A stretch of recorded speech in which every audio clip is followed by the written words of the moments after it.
Damn, how did we get together? Me and Tom were in a band, some useless band that just was good for nothing.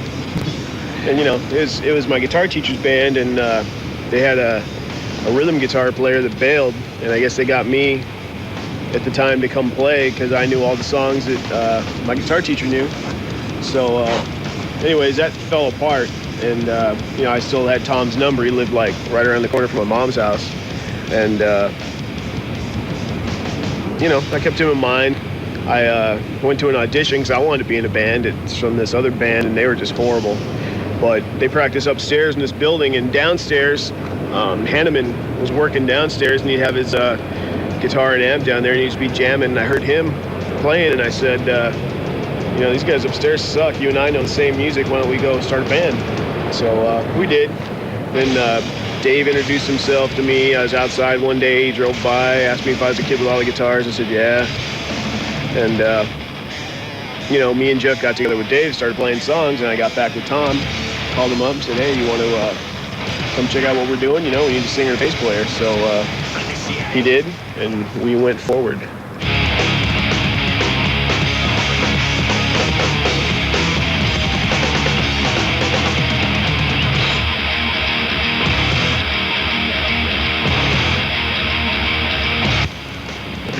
And that's when I came into the picture. I remember the day that they walked in with their amps and their guitars, and I was thinking, who the hell are these dudes? And they were still in high school. Gary called me and gave me a list of songs to learn, and a week later they came down and we learned them, and I thought, this is fucking awesome. It was odd because I never really met them, never knew them. I knew Gary, so to be able to do songs, never having played with, practice with them, it was amazing to me. So I just stuck to it, and I've always wanted to be in a band, and I had been playing shit. I had been playing several years prior to even meeting Carrie in a top 40 band. And we started working on, one day Jeff showed up with an original song, and the next day Carrie showed up with an original song, and next thing you know, we started dumping the cover tunes and just keeping the original songs. And then one day, Mr. Slagle saw us at a show, and he said, he goes, I put together these compilation records. You want to do one for a Metal Massacre that I do? And so we went out and bought the previous ones to see what it was that was on this record, what kind of metal music was on it, and we thought, you know what, we can come up with something heavier and faster than this shit. And sure enough, we did. And that was the basis and the beginning of Slayer.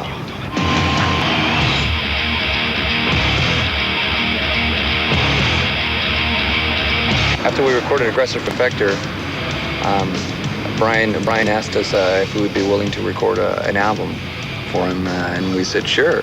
He says, but you come up with the tape, and I'll make the album. So we kind of discussed amongst ourselves, figure out what we were going to do. We didn't really have any money at the time, and we just sort of went into the studio, told the guy that we'd pay him later. And we actually did, but a few years later.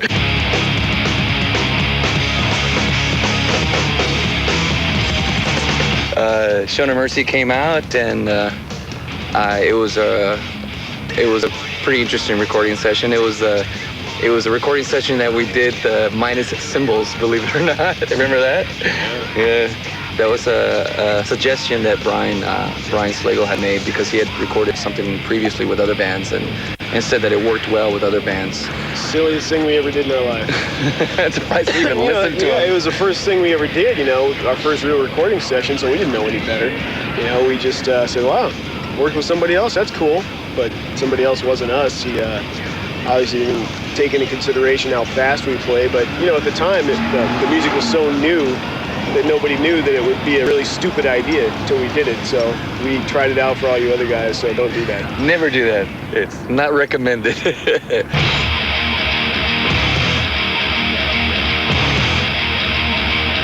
We went and did an official tour, something that we had never really done.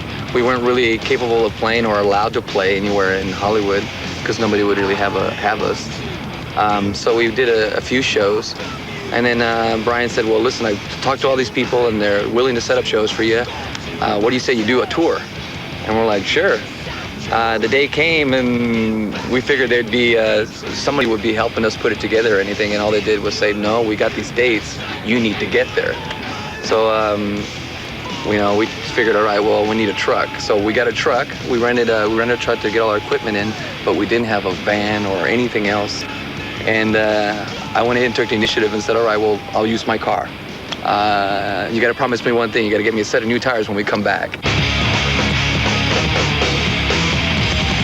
We went on the road for the very first time, and it was an experience. We played up north in San Francisco, and it kind of opened our eyes to what was really going on as far as outside of LA. We had several fans approach us at that time and said, it's like, you guys are a really good band. Why do you put on or wear the things you wear? And you have to remember that we're a band that grew up in LA, and Hollywood was a big scene, a big Hollywood scene, and in Carrie's opinion, we were trying to do something that was very separate from the bands that were big at that time, which were all girly bands, with the hot poofed hair and the tight spandex and the nuts showing kind of thing. And we wanted to be separate of that, but we were from Hollywood, so that's one of the reasons why we did what we did as far as the studs and the black eyeliner. And then, like I said, we went to San Francisco, and they kind of opened our eyes up and said, listen, you guys are a really good band, you don't need that. So from that day forward, it slowly started coming off and it disappeared. But it's still a part of Slayer, and it's like, yeah, we did it. We did it because of the time, and we did it because it was something we felt we had to do since we were a part of Hollywood kind of way.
We went on the road, and we got a really good response, a very favorable response everywhere we played, which was really cool. We played a bunch of clubs.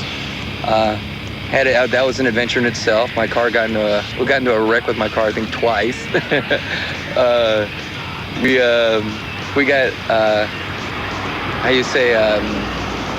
We ended up sleeping at people's houses. If we could afford it, we would try to put the money together and get a hotel room. And then, a lot of the money that we were earning as we were going, we figured would help pay us through the trip. And then when we got back from the trip, the very first tour we did, we got back, Brian's like, so where's the money? So we're like, what money? And he goes, well, the money you were supposed to be paid while you're on the road. And we're like, well, we used that money to live off of, so we could finish the tour and come home. And he's like, oh, and apparently that was money that we were supposed to pay Brian, because that's the money that they were paying us to pay Brian. And we didn't know. We just used the money to eat and sleep. And a lot of times we had no money. So we'd sit there and look at the money we have and go, all right, food or beer? And we usually settle on beer. I missed Chicago. We did a metro in Chicago, and that was our very first attempt at hotel thrashing. And we realized that it was a very expensive habit, so we never did it again. We did that in Frisco too. Yeah, before we went anywhere. Yeah, that's right. That's right. We had the FBI and what was it? Private investigators calling us because that hotel will never be the same. I don't know how we got out of that one. It was easy. I think I remember that one. I went in because I left the room because everybody was like thrashing the room up, and I just kind of didn't want to be a part of it. So I left and hung out with Slago. Slago had a room down the way, and then everybody else started coming into the room. And then when I realized the 4 band members were in the room that I was in, I thought there's nobody in the other room. I go back into the room, and the room was fucking thrashed. So I just told the guys, let's get the fuck out of here. So we just all jumped in our shit, we grabbed our shit, jumped in the truck and the car, left the keys in the room and left. And then about a couple of weeks later, you get a call from an investigator, which is homicide, detective. And he said that the hotel has been trying to get a hold of me. And I told him, I said, well, listen, I'm quite aware of what I did. I go, honestly, I got scared. We all got scared. We just left. We didn't know what the consequences would be, but I'm willing to face them now. Well, what do you want me to do? He goes, well, here's the number to the hotel. Call them, and I left a message. 3 times I called and left messages. They never returned my call, so I figured the matter is over with. And then we happened to do that again at a place called the Spa Hotel, which had peanut butter and jelly all over the walls. And why did we do stuff like that? Nobody knows. What did we gain by doing that? I don't get it. Yeah. But we did. And I remember that at that one place, Dave was gonna grab the TV and throw it out the window for some reason, and we were like, no, because that was the only saving grace to like sanity in that hotel. So we were able to watch the tube for the rest of the time we were there, and it was around Thanksgiving, so we I think we shared hamburgers because we didn't have enough money to get individual hamburgers. But that was our Thanksgiving, our very first Thanksgiving away from home, which was that was an experience.